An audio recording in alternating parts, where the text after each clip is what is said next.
Assalamualaikum everyone. I am Tahir Rashid and welcome you in our channel Learning with Tahir Rashid. Today I will guide you about FSC Part 1 Chemistry. Chapter number 1 Basic Concepts. और आज का हमारा topic होगा ions. हमारे हर lecture की तरह सबसे पहले हम स्टडी करेंगे lecture flow. Definition of ion, positive ion और cation, formation of cation, negative ion or anion, formation of anion, and finally molecular ion. आज के लेक्चर की हमारी ये आउटलाइन है। हमारा लेक्चर फ्लो है कि सबसे पहले हम आयन की डेफिनेशन को स्टडी करेंगे। आयन दो तरह के हैं, एक पॉजिटिव आयन जिसको हम कैटायन कह रहे हैं और दूसरे नेगेटिव आयन जिसे हम एनायन कह रहे हैं। इनके मुतालिक स्टडी करेंगे, इनकी डेफिनेशंस और इनकी फॉर्मेशन, और सबसे लास्ट पे लेक्चर फ्लो में जो चीज़ हम स्टडी करेंगे वो होगी मॉलिक्यूलर आयन। इन तमाम पॉइंट्स को अच्छे से समझने के बाद आपने वीडियो की डिस्क्रिप्शन में मौजूद मॉडल पेपर को खुद से हल लाजमी करना है। आयंस आर दो स्पीशीज विच कैरी इधर पॉजिटिव और नेगेटिव चार्ज। आयंस वो स्पीशीज है, ये एटम भी हो सकता है, मॉलिक्यूल भी हो सकता है, जिसके ऊपर या तो पॉजिटिव चार्ज होगा या नेगेटिव चार्ज होगा। अगर देखा जाए तो एटम तो न्यूट्रल होता है, उसमें जितने इलेक्ट्रॉन होते हैं उतने प्रोटॉन होते हैं, फिर उसी पे चार्ज क्यों आ जाता है, वो आयन क्यों बन जाता है? ये बात तो समझने वाली है कि एक एटम न्यूट्रल है तो हम कहते हैं दीज आर टू टाइप्स, इसकी दो किस्में हैं। Number 1, positive ion or cations. Ions which carry positive charge are called positive ions. ऐसे आयंस के जिनके ऊपर पॉजिटिव चार्ज होगा उसे हम क्या कहेंगे? पॉजिटिव आयन या फिर cation. Example, sodium ion, calcium ion, aluminium ion, ये तमाम आयंस इन पे पॉजिटिव चार्ज है। When an atom of an element loses one or more electron, positive ions are produced. अब हमें पता चला कि पॉजिटिव आयन कब पैदा होता है? जब कोई एटम किसी एलिमेंट का एक या एक से ज्यादा इलेक्ट्रॉन लूज करता है। जब वो इलेक्ट्रॉन लूज कर देता है, न्यूट्रल एटम में इलेक्ट्रॉन प्रोटॉन बराबर थे, इलेक्ट्रॉन लूज हो गया, अब एक प्रोटॉन ज्यादा हो जाएगा तो एक पॉजिटिव चार्ज। कैल्शियम ने 2 इलेक्ट्रॉन लूज किए तो उस पर 2 पॉजिटिव चार्ज आ गया। फॉर एग्जाम्पल, हमारे पास ए था, एक जनरल एग्जाम्पल हमने लिया, इसने 1 इलेक्ट्रॉन लूज किया, जो राइट हैंड साइड पे आप देख सकते हैं, तो ए पे 1 पॉजिटिव चार्ज आया। अगर यही ए 2 इलेक्ट्रॉन लूज करता तो उस पर 2 पॉजिटिव चार्ज आता। A cation may have +1, +2 and +3 charges which depends upon the number of electron lost by atom। वही बात आ गई कि किसी भी कैटायन पे +1, +2, +3 चार्ज हो सकता है, लेकिन डिपेंड करता है कि उसने इलेक्ट्रॉन कितने लूज किए हैं। अगर तो वो 2 इलेक्ट्रॉन लूज करेगा तो कैल्शियम की तरह उस पर +2 चार्ज आएगा, और अगर 3 इलेक्ट्रॉन लूज करेगा तो एल्यूमिनियम और आयरन की तरह उस पर +3 चार्ज आएगा। The removal of electron from an atom requires energy, and formation of positive ion is an endothermic process। इंतहाई अहम सवाल है कि जब हम किसी एटम में से इलेक्ट्रॉन को रिमूव करते हैं तो हमें उसके लिए एनर्जी चाहिए होती है।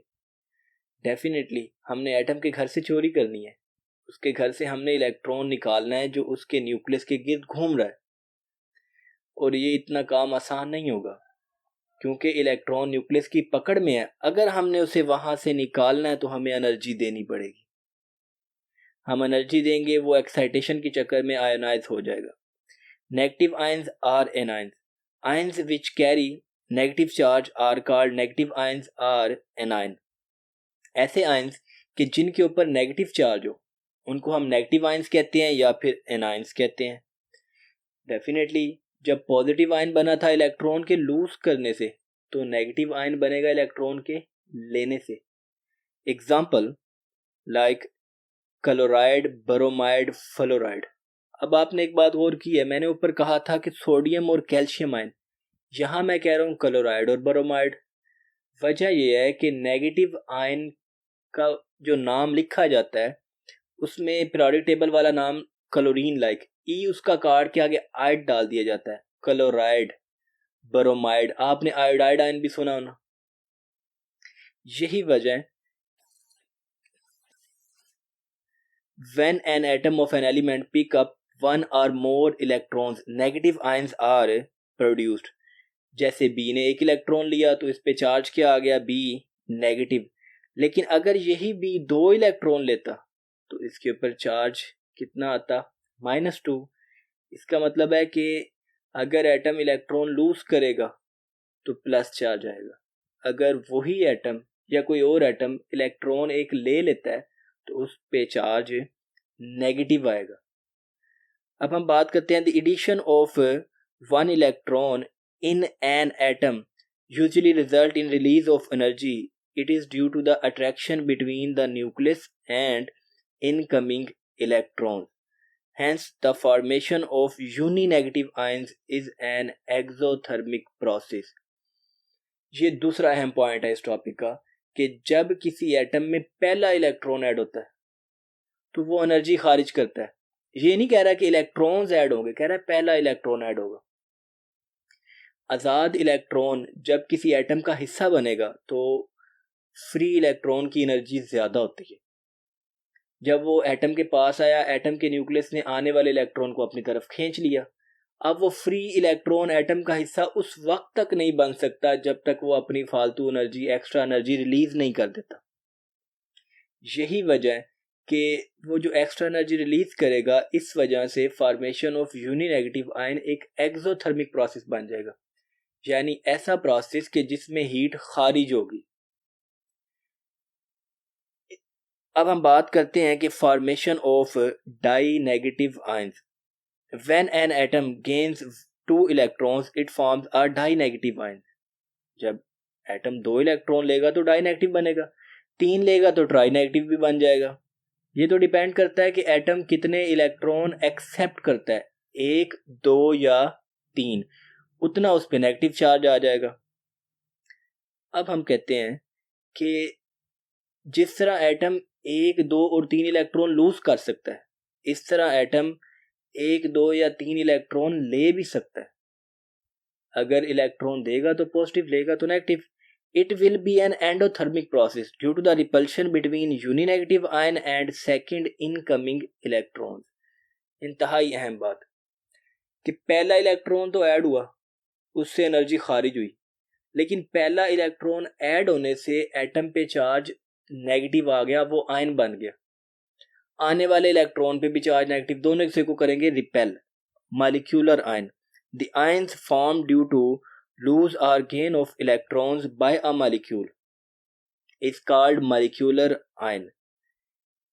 फॉर एग्जांपल मीथेन के ऊपर पॉजिटिव चार्ज है, कार्बन मोनोऑक्साइड का आयन है, नाइट्रोजन का आयन है, इन तमाम पे पॉजिटिव चार्ज है, यानी इन्होंने अपना एक इलेक्ट्रॉन लूज किया है। जिस तरह एटम इलेक्ट्रॉन लूज करता है, इसी तरह मॉलिक्यूल भी इलेक्ट्रॉन लूज करता है और गेन भी करता है। तो जब इलेक्ट्रॉन लूज या गेन करेगा तो इलेक्ट्रॉन और प्रोटॉन बराबर तो नहीं रहेंगे ना, तो फिर चार्ज आएगा। Generation. Molecular ions are generated by passing high energy electron beam, alpha particles और X rays through a gas. यानी अगर हमने मॉलिक्यूलर आयन बनाना है, ये एक्सरसाइज का क्वेश्चन है कि मॉलिक्यूलर आयन और उसकी जनरेशन, तो हमें 3 काम करने होंगे। या तो हम इलेक्ट्रॉन की बीम गुजारेंगे हाई एनर्जी वाली, ताकि वो उसके इलेक्ट्रॉन को एक्साइट करके गुजार दे, अल्फा पार्टिकल जो हीलियम के पार्टिकल होते हैं, या फिर एक्स रेज।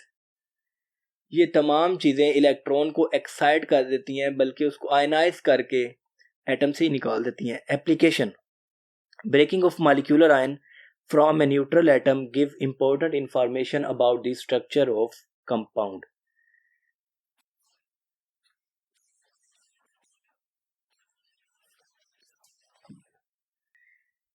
अबंडेंस की बात करें तो cation molecular ions are more abundant than anionic molecular ion, यानी कौन सा आयन वाफर मिकदार में पाया जाता है।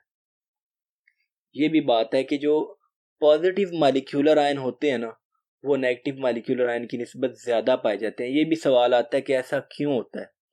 ऐसा होने की वजह ये है कि पॉजिटिव आयन का बनना आसान है, लिहाजा ये अबंडेंस में पाए जाते हैं।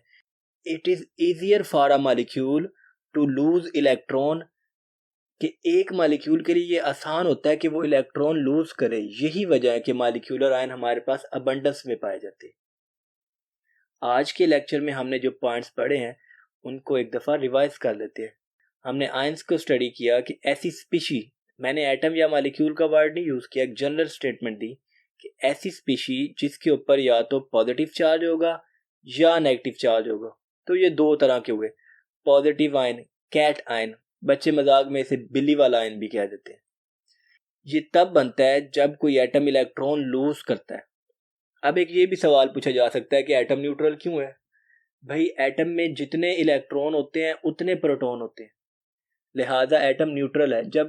लेकिन जब यही एटम इलेक्ट्रॉन लूज कर देता है या इलेक्ट्रॉन गेन कर लेता है तो उस पर चार्ज आ जाता है। अगर एक इलेक्ट्रॉन, दो इलेक्ट्रॉन और तीन इलेक्ट्रॉन लूज करेगा तो +1, +2 और +3 चार्ज आएगा। हाँ, removal of electron from an atom require energy. अगर आपने इलेक्ट्रॉन को एटम से निकालना है फिर तो आपको एनर्जी देनी पड़ेगी।